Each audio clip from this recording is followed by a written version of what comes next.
Hello there. I'm future CatfishTrout, and I wanted to give my perspective as a KSM and AOTC mage on the datamine Arcane Mage changes for WoW Dragonflight. What you're about to see is a chopped and screwed version of my first reaction to the news from a swimming upstream a few days ago. I hope you enjoy.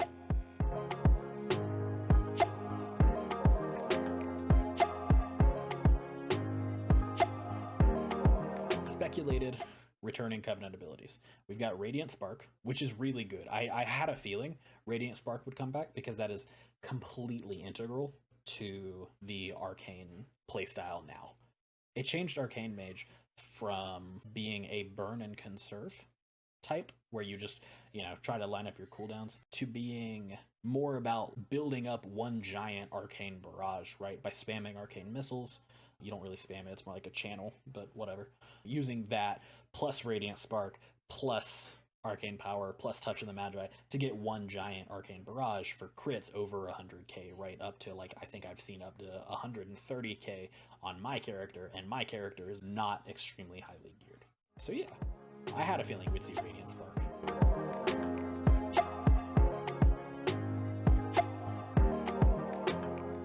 Mass Polymorph. Whoa. Bruh. That sounds exciting.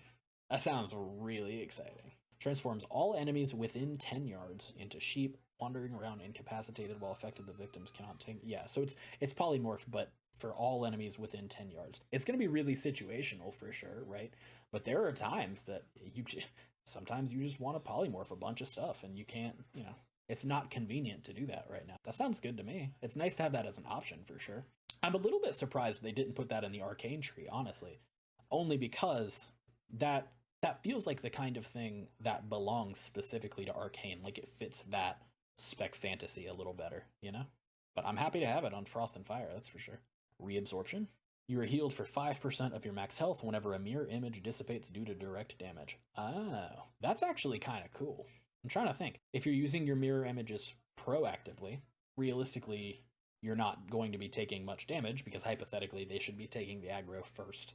If you're using them in advance of getting aggro or taking damage or something like that, or even as an offensive cooldown, even though it doesn't deal much damage anymore. Whatever. We claw for every ounce of DPS we can get. But if you're using your mirror images reactively, oh no, I'm in danger and I'm taking damage, let's use mirror images, this is going to be good for you. So I think this is a cool idea. I think for a lot of people, it's going to amount to doing nothing often, but it is a fun idea. This feels like the kind of thing that could have been a conduit but never made it into the game. As does reduplication. Mirror images cooldown is reduced by 10 seconds when a mirror image dissipates due to direct damage. I like a defensive cooldown being reduced when it's doing its job, right? I think that's a good game space to play with, right? Time anomaly? What in the world? This makes more sense to read. So if you're Arcane, you could get any of the three, is the way this reads to me. Arcane Surge for 6 seconds, or Clear Casting, or Time Warp. Combustion for 5 seconds, or Fire Blast, or Time Warp. Icy Veins for 8 seconds, Fingers of Frost, or Time Warp. Just the chance at getting a Lust for 6 seconds, if that is well timed, that's a pretty big deal. Let's take Fire again, just because that's what I was just playing rating a minute ago.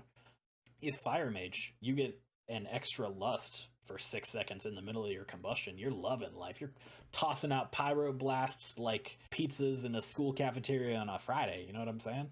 Or tacos on Taco Day, because that's the real MVP. It sounds like a passive too, right? At any moment you have a chance to gain these effects like that. That's awesome. I'm a big fan of that.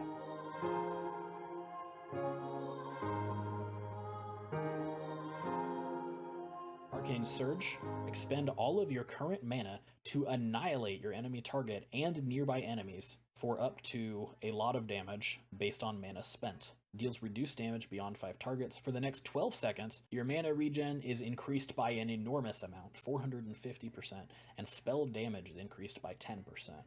What? Yo, that's so cool. I love the idea of giving Arcane a big mana spender.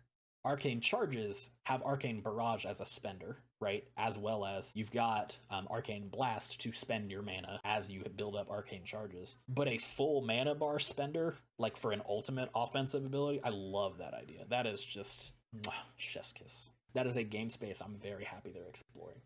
That by itself might be enough to get me to main Arcane, depending on what I see in the other trees. Arcane Tempo. Consuming Arcane Charges increases your haste by 2% for 12 seconds, stacks up to 5 times. Giving haste to Arcane Mage. Right now, Arcane Mage doesn't scale super well with haste. Everybody likes having more haste, but it does more for some than others. I'm curious what they're going to do, if this is going to be any good at all. Illuminated Thoughts, just more clearcasting procs. That sounds great. That's honestly one of my biggest pet peeves playing Arcane. I felt like unless I was running Mirrors of Torment, which automatically granted a clearcasting proc as each mirror got consumed, I felt like I never had enough clearcasting procs. That being said, Mirrors of Torment is no longer going to be a thing based on what this information says. So the idea that, we'll be able to passively generate more sounds fantastic. Impetus. Arcane Blast has a 10% chance to generate an additional Arcane Charge. That sounds nice. I don't think that's going to make like a huge impact, but that does sound nice. Passive, just increase Arcane Missile damage. I am all for it. Nether Precision. This was a conduit. Consuming clearcasting increases the damage of your next 2 Arcane Blasts by 20%. I mean, that's fine. Passive damage buff, right? Siphon Storm. This was a legendary, and for a while, this was considered the Biz legendary. So the fact that we're getting this back makes me extremely happy. Evocation, which is a long cast, but it fully refills your mana. It grants you an Arcane Charge. It's not a big deal, but it's like a little nice quality of life. But what made it a big deal, you gained intellect every 1 second that you were casting Siphon Storm. Siphon Storm was like a 6 or 7 second cast. So you could get 12 or 14% intellect for 30 seconds. That is an enormous amount of intellect. So my mage right now, I have just over 2,000 intellect. 12% of 2,000 is 240. That's 240 extra intellect just for casting a 1.5 minute cooldown. And then that intellect lasting 30 seconds. Also really good. That's a long time.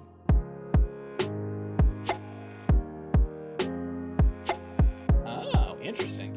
It's a new addition to Arcane Power. That's cool. I like that. Arcane Surge. It's the new ability. We already talked about this. Evocation is reduced by a minute. So what's the cooldown now? What's the cooldown now, I wonder? Interesting. Name changed from Evocation to Improved Evocation? Okay. Touch of the Magi. Applies Touch of the Magi. Okay, it lasts 10 seconds by default, which is good. It's just, I think this was their tier set, actually. Right? Or was it an extra 4 seconds instead of an extra 2 seconds? I think that was the Arcane tier set. Amplification. When clearcast, Arcane Missiles fires 3 additional missiles. That's nice. We get an extra missile. Arcane Echo got nerfed a little bit, it looks like, which is fine. It's the, meh, it is what it is. Yeah, direct damage you deal. So damage you deal to your target of Touch of the Magi just kind of echoes outwards towards nearby enemies. Master of Time reduces the cooldown of Alter Time. Oh, this is much lower. Holy crap. That was 30 seconds. Now it's 10. Oh, okay, but it resets the cooldown of Blink when you return, so that's cool. A cool change. This didn't change. Overpowered was always this way. Arcane Power increases damage by 50%, reduces mana costs by 50%. New effect. Apply aura, add modifier, flat, label 20. What? Okay.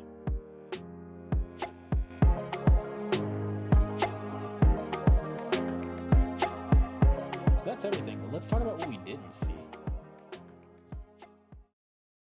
For Arcane, we did not see Arcane Harmony or anything like it.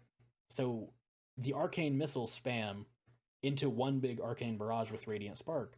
We got Radiant Spark, but we didn't get the legendary that enabled that build. So I'm really curious what they're going to do, or if that's coming back, because that became such a core part of the Arcane identity.